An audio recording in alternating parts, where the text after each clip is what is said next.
My last name is Lee, Bruce Lee. I was born in San Francisco in 1940. I'm 24 right now.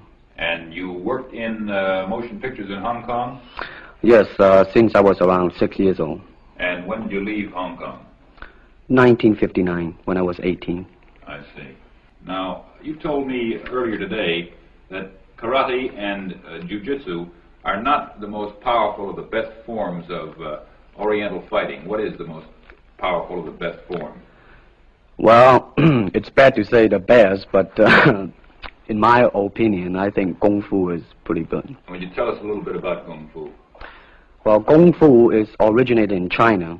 It is the ancestor of karate and jiu-jitsu.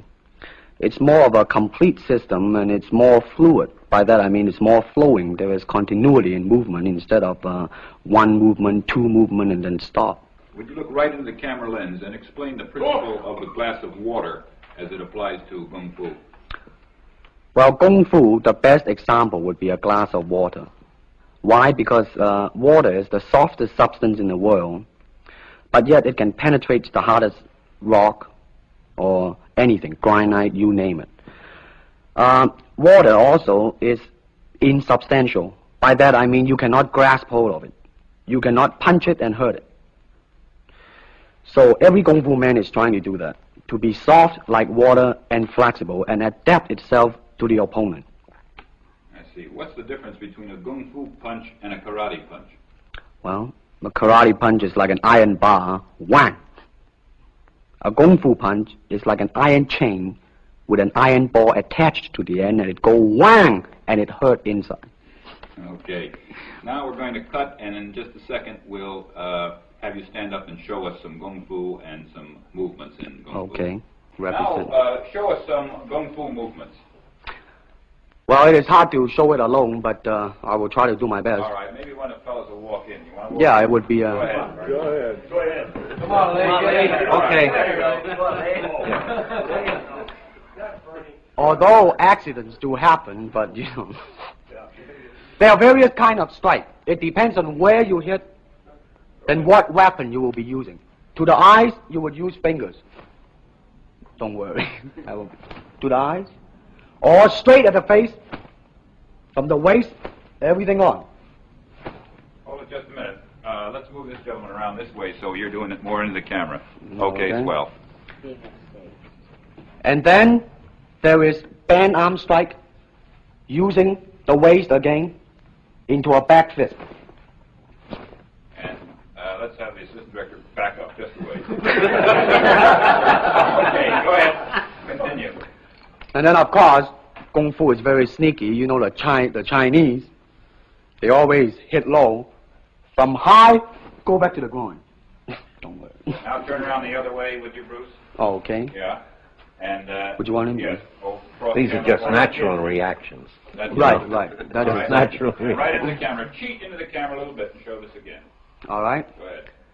There is the finger jab. There is the punch. There is the back fist and then low. Of course, then they use leg straight at the groin or come up. Or, if I can back up a little bit, they start back from here and then come back. All right. It's kind of worried.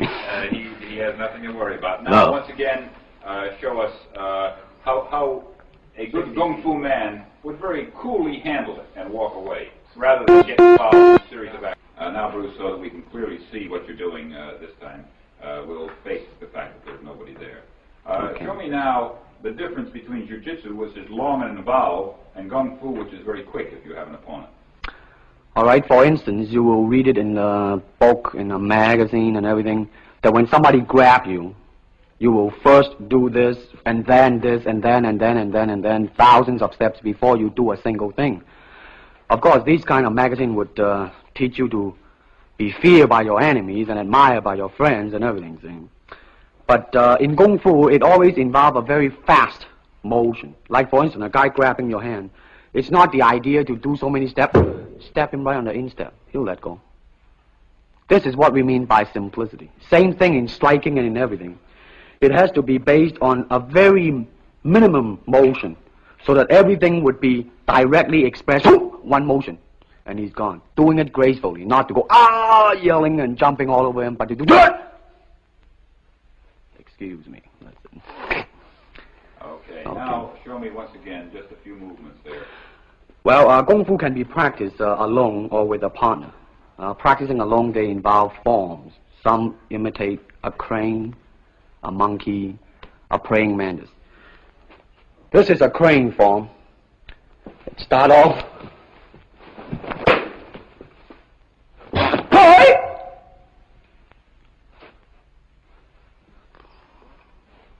This is one of the movement involved. Show us one more movement and then we'll be all through. Okay, well, I'm glad to hear that.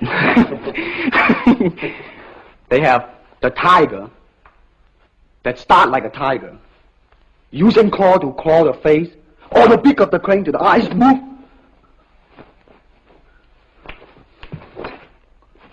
This is some of the movement involved. Thank you very much.